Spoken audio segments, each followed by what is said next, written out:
Now we are moving to our fourth offense. Please allow the chair to read. Respondent benefited from kickbacks arising from budget insertions and ghost flood control projects. At this juncture, the chair elicits the comment, opinion, and reaction of the committee members. Madam Chair, Mag-walk out ka uli. hindi na. The Honorable Abante is recognized. Usapan ngayon eh. Kaya kasama na rin ako dito. But anyway, ito pong fourth allegation. Isa lang ang sabihin ko dito. Nakalagay po sa ating rules. If it finds that sufficient grounds for impeachment do not exist, the committee shall dismiss the complaint and submit the report required hereunder. Ito po, it does not actually exist because everything that is said here is hearsay. Yun lang po. Thank you. The Honorable Rodriguez. Madam Chair, in this fourth act, which is alleged, it is clearly based on the fourth ground of impeachment, which is graft and corruption. The Supreme Court, in the case of Francisco versus House of Representatives, clearly already said that this is defined under the Republic Act 3019, which is the anti-graft code, the anti-graft law, which provides Section 3B and C. These are the main, if this is an allegation of a public official who receives kickbacks and from ghost projects and so forth, it should be under this. And it is clear, Madam Chair. We have to therefore go whether there's a recital of facts in relation to, Madam Chair, Section 3B and C. And here we go. This is now what it says, Madam Chair. It says Section 3A, knowingly, deliberately, requesting and receiving money because of an important project or permit to be issued by the person. There is no allegation here, Madam Chair, that the President requested, that the President received money because he has a permit or contract to give. That is precisely what is stated here under Section 3A. Directly or indirectly requesting or receiving any gift, present, share, percentage, or benefit for himself or for any other person in connection with any transaction or contract between the government and that party. The second one, 3C, also is directly or indirectly requesting or receiving any gift and so forth for himself and another in a manner or capacity that has secured or obtained this particular permit. So there are only two. There are only two provisions under Republic Act 3019, wherein, according to the Supreme Court, the fourth ground could be anchored upon, and there is no allegation here. Now, there is a statement here about a Bicol party list. This is a narration of fact, the recital of fact. However, the problem with this fact is that it was delivered to respondents' allies. If you can look at this, not to the President. Now, this is an impeachment, proposed impeachment of the President. And then attached copies of the video expose. Madam Chair, the video expose is abroad, wherein we, in the later part, will have to hear this particular person has to be present. Otherwise, it's a piece of paper and a piece of video that is not allowed to be introduced in any proceeding. Because we have to give the chance to the respondent to question always. This is the cross-examination. This is the time to also provide the respondent the time to question, cross-examine the person who said that the money was given. And he is not in this country. He's either in Portugal or Sweden.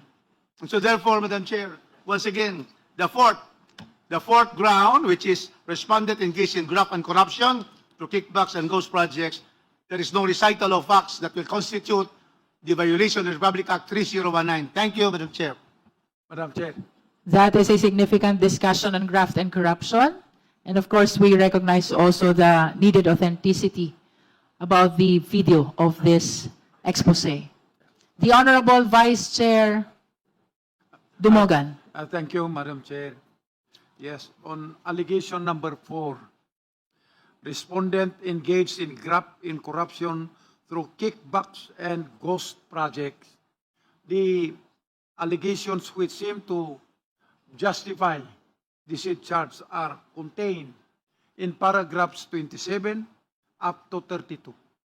Reading all these paragraphs, they do not contain the narration of facts that will pinpoint to the President, that will somewhat allude an illegal violation which is tantamount to graft in corruption.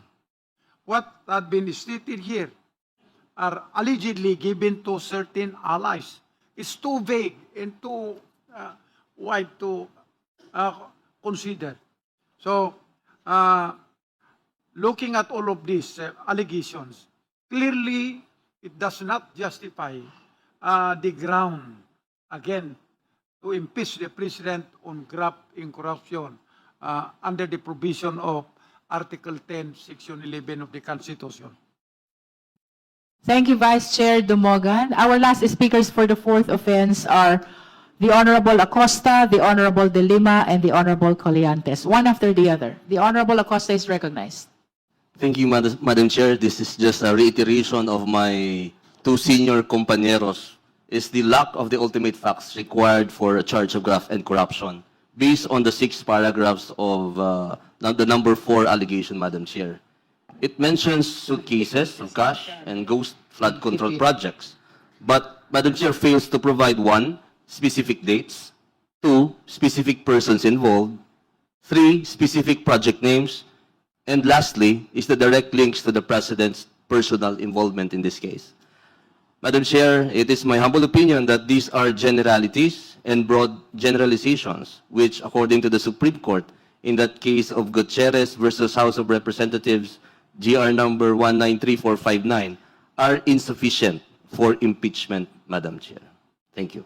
Thank you, Honorable Acosta. Next is the Honorable De Lima. Thank you, Madam Chair. As to this fourth ground, general ground, graft and corruption, and the main specific allegation that allegedly the President benefited from kickbacks arising from budget insertions and ghost flood control projects, with 4 sub-allegations. 1, PBBM orchestrated insertion in GAA for kickbacks. I agree with the Honorable Acosta that it lacks specificity as to what, how, and when, making this a conclusion rather than a factual allegation. The nexus, again, between the factual allegations and the ground of graft and corruption was not established due to the lack of specificity of the allegations in how PBBM orchestrated the flood control scam for kickbacks, other than by sweeping statements that are more of conclusions than allegations of specific acts. Sub-allegation number 2, suitcases of cash were delivered to PBBM's political allies. Again, lacks specificity as to who, what, how, and when. Sub-allegation number 3, the ghost flood control projects confirm plunder of public funds that is not possible without PBBM's approval. This is a conclusion rather than a factual allegation. The fourth and the last sub-allegation for this ground is PBBM is allegedly the central figure in corruption schemes. This is again a conclusion rather than a factual allegation.